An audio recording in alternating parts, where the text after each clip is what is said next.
Assalamualaikum warahmatullahi wabarakatuh. Alhamdulillah, alhamdulillahi fadli wal in'am.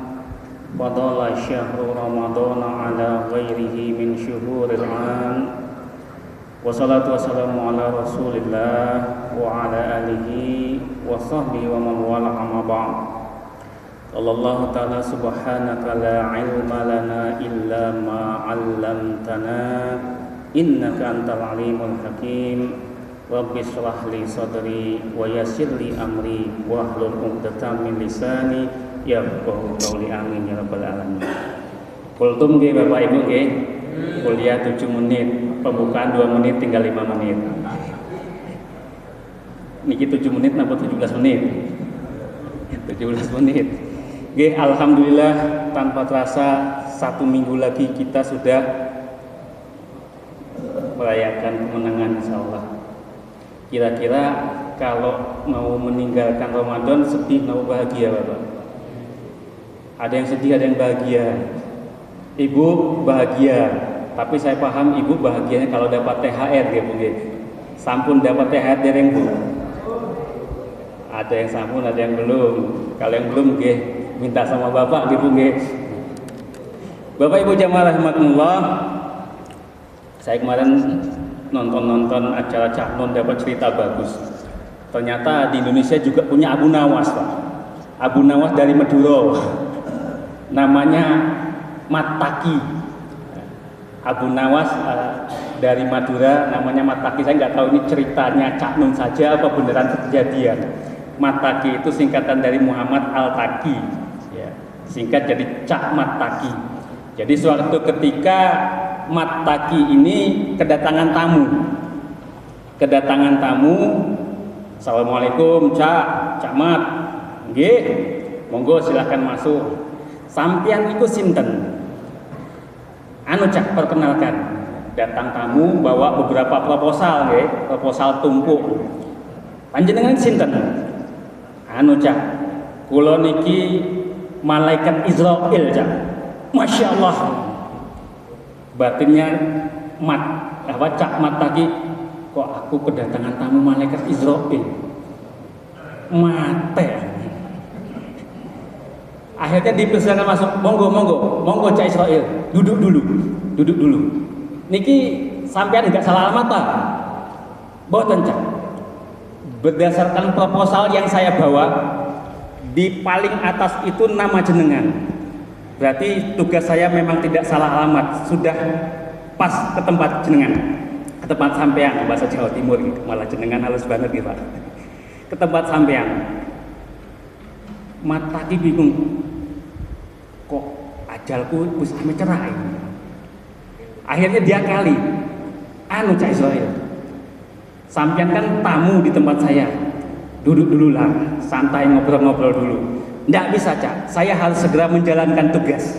Proposal yang saya bawa untuk mencabut nyawa ini banyak, dan yang paling atas nih jatahnya sampean.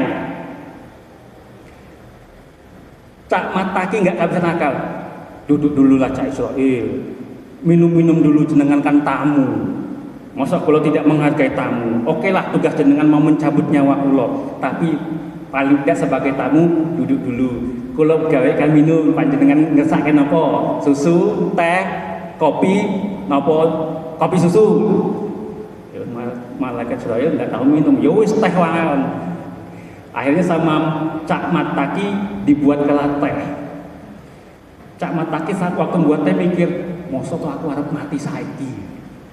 Akhirnya dibius lah itu teh. Dikasih bius itu teh, kemudian disajikan kepada malaikat Israil. Dasarnya malaikat Israil nggak pernah minum teh.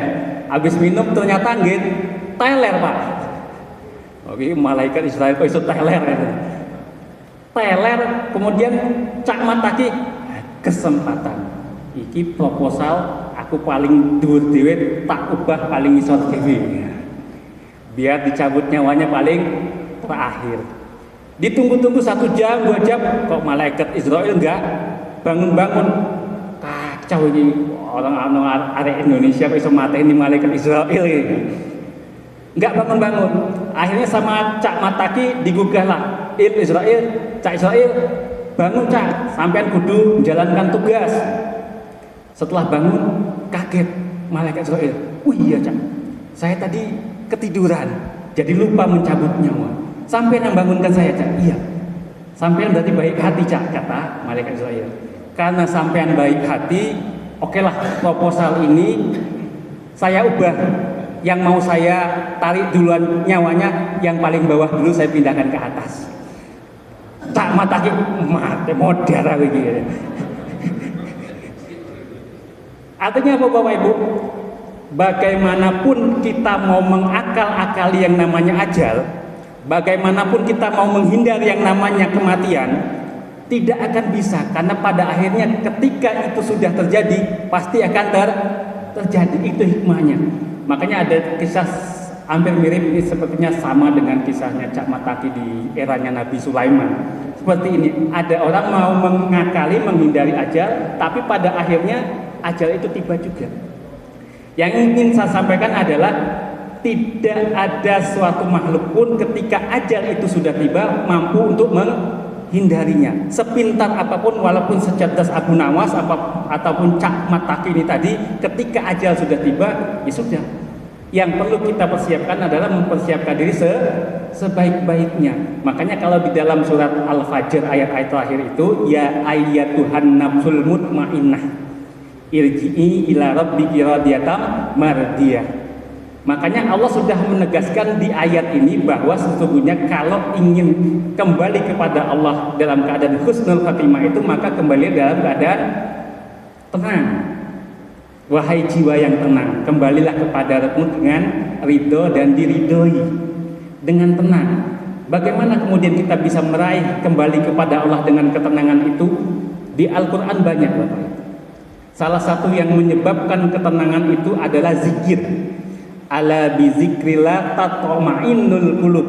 Hanya dengan banyak mengingat Allah, banyak berzikir pada Allah Subhanahu wa taala, maka hati akan menjadi tenang.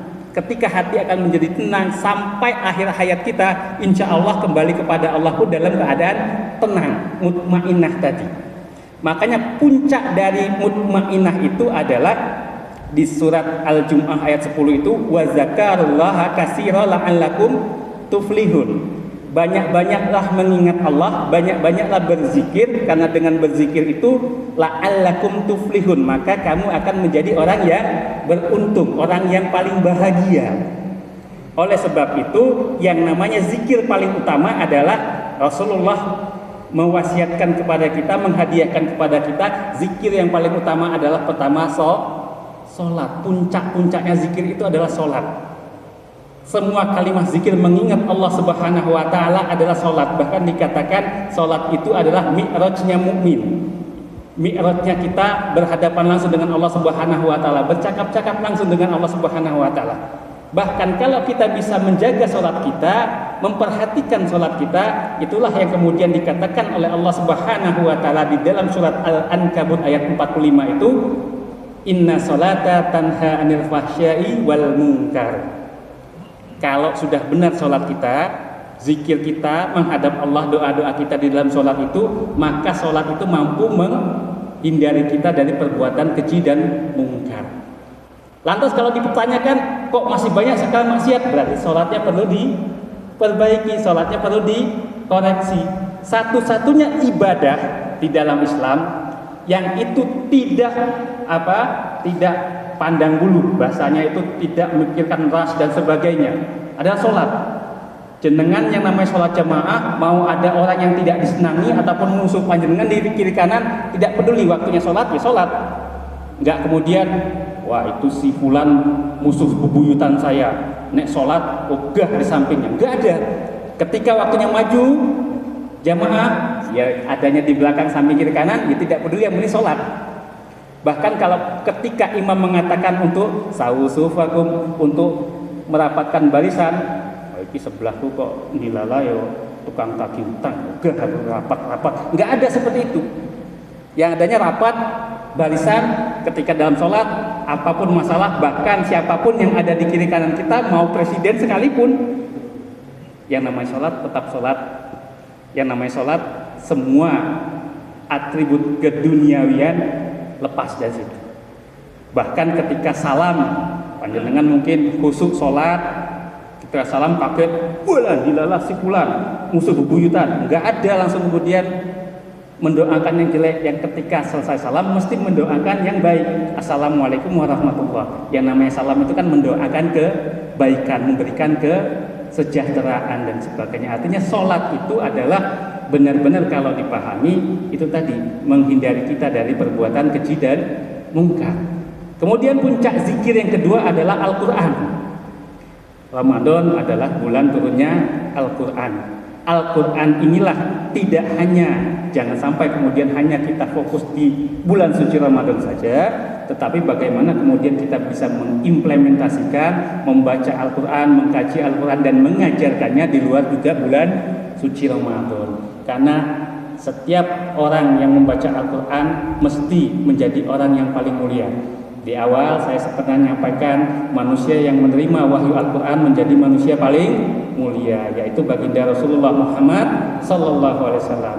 Malaikat yang menurunkan atau membawakan wahyu untuk disampaikan kepada baginda Rasul juga menjadi malaikat yang mulia, malaikat Jibril. Kemudian waktu diturunkannya Al-Quran menjadi malam yang mulia, kita kenal dengan malam Lailatul Qadar. Dan kita pun dianugerahkan kemuliaan itu ketika kita mau membaca Al-Quran. Khairukum man ta'allama al-Qur'ana wa 'allamahu.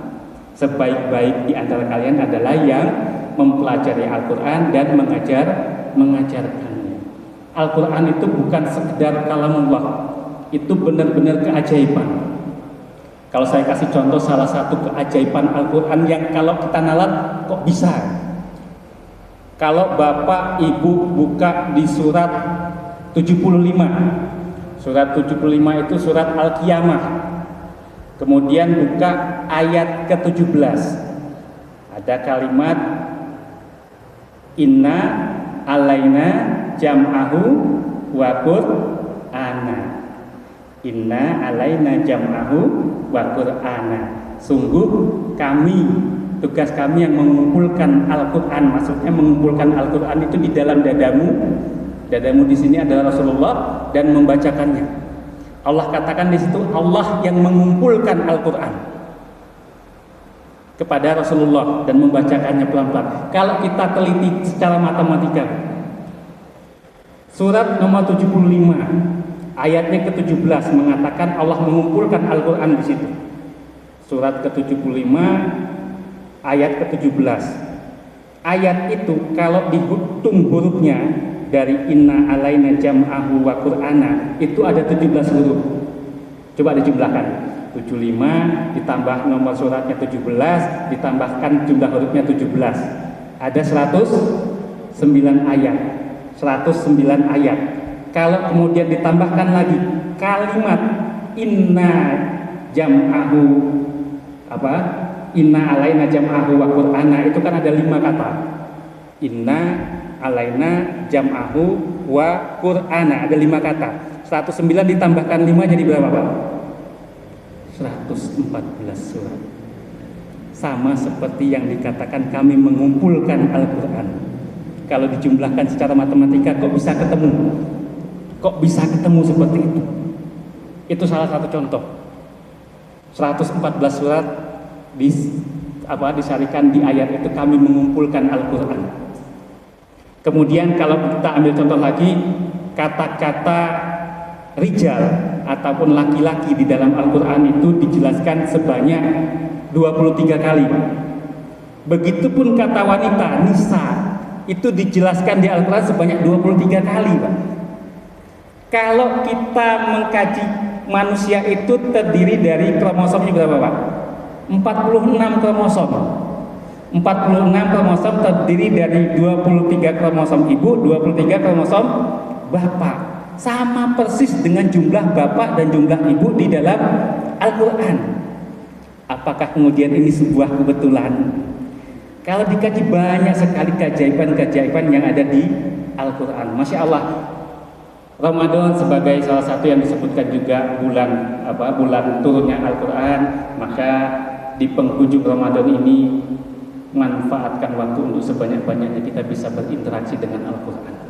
Insya Allah ketika kita menapaki puncak zikir tadi, wa zakarullaha katsiran la'allakum tuflihun, dengan sholat, dengan Al-Quran, dua itu saja, insya Allah kita akan menjadi jiwa-jiwa yang tenang ketika hidup maupun ketika kita berharap ketika Allah panggil, itu pun kita dalam keadaan tenang. Ya ayyatuhan nafsul mutmainnah. Insya Allah mudah-mudahan kita berdoa di bulan suci Ramadan ini kita kembali kepada Allah Subhanahu wa taala dalam keadaan suci setelah bulan suci Ramadan dan mampu mempertahankan kesucian itu hingga kita jika tiba saatnya Allah panggil dalam keadaan tenang dan husnul khotimah. Rabbana atina min ladunka istiqamah wa maghfiratan wa tub alaina taubatan nasuha. Rabbana atina fid dunya hasanah wa fil akhirati hasanah wa qina azabannar. Akhiru da'wana alhamdulillahi rabbil alamin. Assalamualaikum warahmatullahi wabarakatuh.